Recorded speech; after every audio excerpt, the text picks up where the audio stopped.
السلام عليكم ورحمة الله وبركاته. معكم عبد الله العراقي، شركة النسيج العربي. اليوم راح أنزل مقطع مخصص في طريقة استخدام البرنامج الرائع اللي هو Welcome Embroidery Studio الفول فيرجن من شركة ويلكم الأسترالية. طبعا احنا حاولنا ان احنا نترجم البرنامج هذا، وبنحاول ان احنا الآن ننزل بعض البرامج او بعض الفيديوهات الخاصة بطريقة التدريب أو طريقة التشغيل. وصلني مقطع أو وصلني صورة من أحد العملاء حابب إنه يعرف طريقة تصميم هذا الصورة، فحابب إني أشارككم فيه. زي ما قلنا الآن دائما إنه البرنامج الويلكم هو أحدث برنامج في العالم بالنسبة للتطريز، عشان هو عنده الكورل درو مدمج معه في نفس الوقت. في حالة دائما نقول هذا البرنامج الكورل درو أغلب الناس تعرفوا طريقة تصميمه. ممكن الآن تصمم أي تصميم في الكورل درو تحوله إلى تطريز مباشرة. حاول إني أعمل لكم مثلا زي كذا، هذا الآن مقطع زي كذا، أقدر الآن إني أقول أحوله على تطريز على طول. صار الآن تطريز، ما يحتاج إلى رسم. دائما الأدوات البرنامج جدا بسيطة، زيها زي أي برنامج. كنترول زد تراجع، كنترول في لصق، كنترول سي كوبي، ونفس الأدوات بأي برنامج. حاول الآن أنزل الصورة. كل ما كانت الصورة فيكتور كل ما كان أسهل تصميمها، لكن العميل اللي أرسل لي الصورة هي صورة. هذه هي الصورة. راح أحدد مكانها في الكورل هنا في الصفحة، بس بما أن الصورة كبيرة الآن حجمها، لو نلاحظ الآن صورة ال A4 كبيرة جدا، والحجم تبع التصميم جدا كبير، 500 في 40 50 سنتي في 30. ما أعرف العميل هو محتاج التصميم، بس أنا حشوف إنه احتمال يكون هذا التصميم كبير شوية، فبحاول إني أصغره تقريبا بهذا الحجم ممكن. الآن صار طوله العرض والطول 26 سنتي في 18 سنتي. هنا نشوف تصميم. عادة عشان إذا كان هو صورة محولة أو صورة واضحة، في طريقة إن احنا نحوله مباشرة، بس بما إنه صورة جي بي جي، فمن الصعب. الأفضل إن احنا نشتغل التصميم، نقول على طول نحوله على ديكو اللي هو الويلكم، نحوله على برنامج التطريز، حتتحول لنا صورة فقط.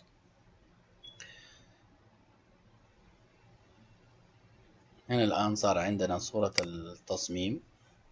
دائما لما نبغى نعمل زوم على أي برنامج، على البرنامج تبعنا، في عندنا بالسكرول حق الماوس اللي هو في النص، نحدد الماوس في المكان اللي احنا نبغى نكبر، ونحرك السكرول تبع الماوس، نحركه فهو حيقوم يعمل لنا تكبير. او ان احنا نعمل بي ونحدد على المكان اللي احنا نبغى نكبره.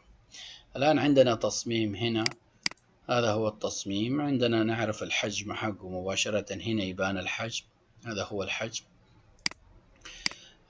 البرنامج دائما يعتمد على أدوات، في معنى ران ستيتش اللي هي الغرزة العادية، وفي معنى ساتان، وفي معنى تتامي، وفي معنى أدوات كثيرة.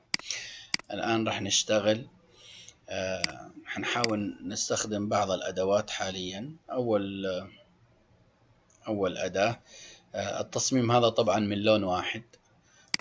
نقول خلاص هذا هو الحجم اللي احنا نبغاه. في عندنا أدوات كثيرة في البرنامج نقدر نستخدمها.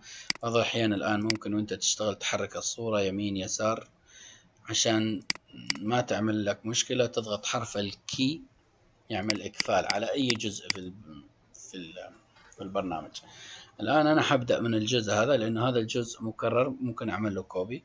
هعمل الآن كنترول أو البي وأعمل زوم على المنطقة اللي أبغى. الآن عندنا الشبكة، هذا أقدر أخفيها الشبكة إخفاء الشبكة، كنترول جي تختفي الشبكة، كنترول جي ترجع الشبكة مرة ثانية. في البرنامج أشياء كثيرة نقدر إن احنا نغير الشبكة، نغير حجمها، أبعادها. فالبرنامج جدا فيه إمكانيات رائعة. هذه كلها أدوات موجودة في البرنامج. حنبدأ نختار التصميم. البرنامج كان سابقا أي برنامج تطريز تبدأ تعمل ران ستيتش وبعدين تبدأ المدخل ومن وين تخرج ومش عارف إيش، هذه مهمة جدا. بس الآن في البرنامج الجديد ما تحتاج إنك أنت تحدد، اشتغل بس على الأدوات. الآن في عندنا أنواع من الأشكال، كل شكل يحتاج له أداة. فبما أن هذا الشكل يعني متعدد الأضلاع أو متعدد الأحجام، اتجاهه من هنا مثلا كبير، هنا صغير، هكذا. أشكاله غير يعني نقدر نقول غير متوازية أو شكل يعني متعدد الأجزاء. في عندنا طريقتين نقدر. أنا الآن حبدأ بالأداة، واحدة من الأدوات، بختار الأداة هذه. طبعا مجرد ما تختار تظهر لك أنت عندك هنا أدوات، أنواع، في ساتان، في تاتامي، في أنواع، في موتيف، في أدوات كثيرة ممكن تستخدمها كغرزات. الغرزات هذه أي أحد يبغى يعرف في التطريز لابد أن يعرف أنواع الغرزات، عشان لما يختار أنواع الغرزات لازم يكون عنده خبرة كبيرة في عملية اختيار نوع الغرزات. لأنه الشكل اللي يكون على الشاشة مو بالضرورة يكون نفس الشكل اللي موجود في التطريز، لأن هذه تحتاج إلى خبرة. هنعمل برضو زوم على الجزء اللي احنا نبغى نشتغله. بعد ما اخترنا الأداة هذه، يسمى تعبئة ايش؟ تعبئة الانصهار، اعدادات. نقول هنا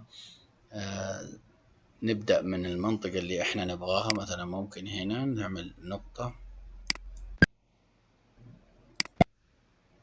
طبعا نذكر بالماوس، الضغط على اليسار كورنر، على اليمين مربع. يعني الآن أنا أستخدم يمين الماوس. هذه طبعا هنا حستخدم اليسار عشان نعمل كورنر، مهمة جدا هذه.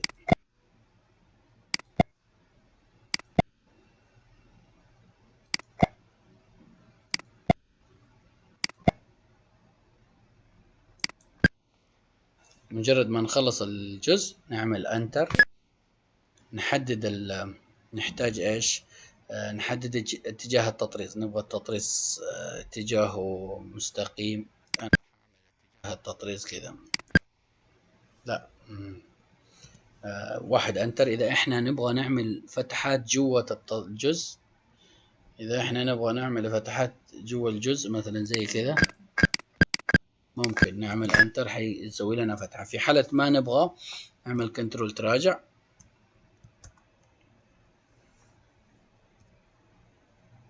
مرة ثانية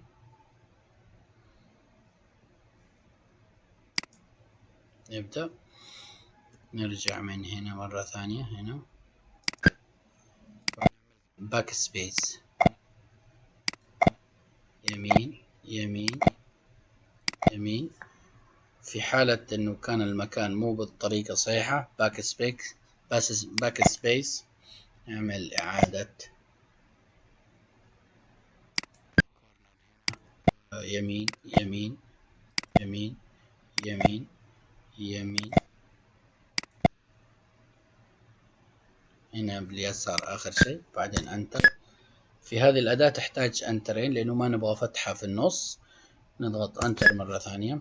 هنا حتكون هنا ادخال نقطة الدخول. لو نلاحظ هنا في اسفل الشاشة هنا مكتوب ادخال نقطة الدخول، يعني في اي مكان انت تكون البداية، تبغى البداية مثلا هنا عشان تكون قريبة للجزء الثاني، نقول البداية هنا والنهاية هنا.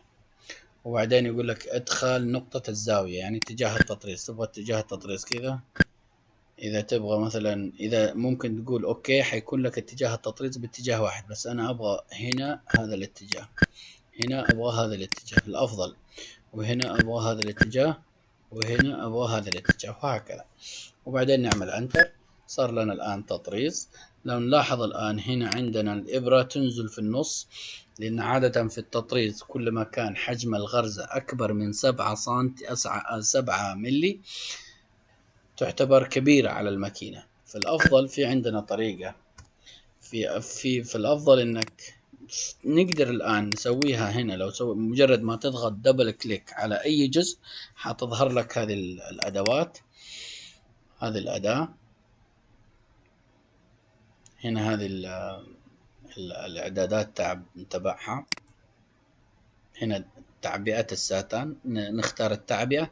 نقدر نشيل هذا الجزء، هذه الأشياء من التقسيم التلقائي، يعني أكبر من 7 سنتي، أكبر من 7 ملي هو يعمل. يعني الآن هنا 6 في هذا الجزء، هنا 7. لو شلنا هذا الجزء حتختفي هذه الأشياء، بس حتكون الغرزة كبيرة، سهلة إنه أحد يشيلها أو سهلة إنها تنفك. عادة في الجزء اللي هو زي كذا ممكن انك انت تعمل هذا الاوبشن في التعبئة تضيفه، او ممكن تطول هنا، تطول انه يكون مثلا مو من 7، ممكن نعمله من 9. شوف الان اصبح في المكان جزء بسيط.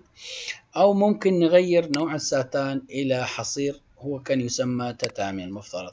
هذه التتامي او تعبئة الحصير، هي تتامي باللغة الانجليزية بس تعتبر تعبئة زي الحصير.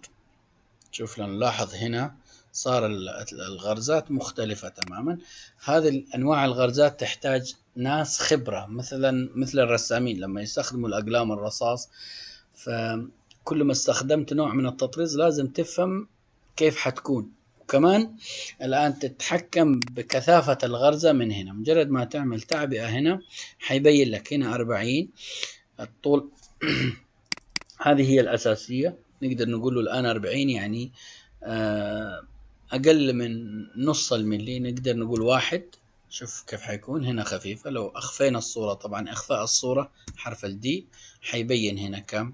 هنا الفرق ما بين الغرزة والغرزة 1 ملي من هنا لين هنا. طيب في عندنا كمان هنا هنا كمان تعبئة تحت بطانة. ممكن تعمل البطانة، تشيل البطانة، ما نحتاج بطانة. البطانة تستخدم في حالة انه انواع الأقمشة.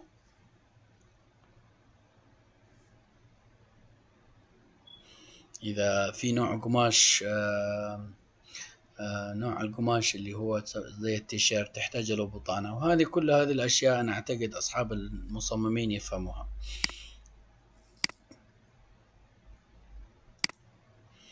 نقدر الان نرجع الصورة، نضغط دبل كليك على الجزء حتظهر لنا التعبئة. هنا نختار التعبئة، نقول له مثلا هي عادة 1 ملي تكون خفيفة، اللي هو النورمال للشعارات 0.40 الأفضل. يعني الكثافة العادية النورمال اللي هي تكون كثيفة متوسطة، أو كثافة الديفولت نقدر نقول.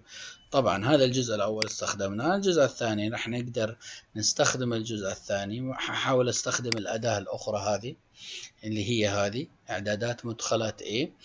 هنعمل زوم على الجزء من وين البداية. طريقة استخدام الأداة هذه مو زي الأداة الأولى دائري أو من الحواف فقط، لكن هذه تأخذ من اليمين إلى اليسار، يمين يسار يمين يسار وهكذا. يعني الآن حبدأ هنا نقطة يسار يسار، وبعدين حنتقل هنا يمين يمين.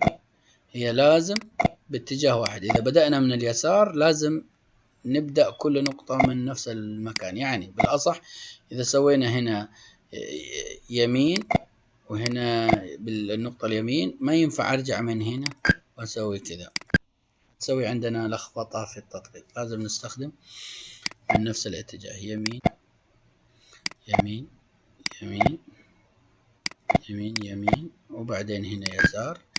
تكون هذه الأداة أسرع، بس الأولى أدق. أنت خلاص ما يحتاج ما يحتاج لا بداية ولا نهاية ولا يحتاج. برضو الآن إحنا الآن اخترنا الساتان، نقدر الآن هذه الأداة نبغى نحدد الجزء هذا نفسه اللي اشتغلنا عليه آخر مرة، على طول 0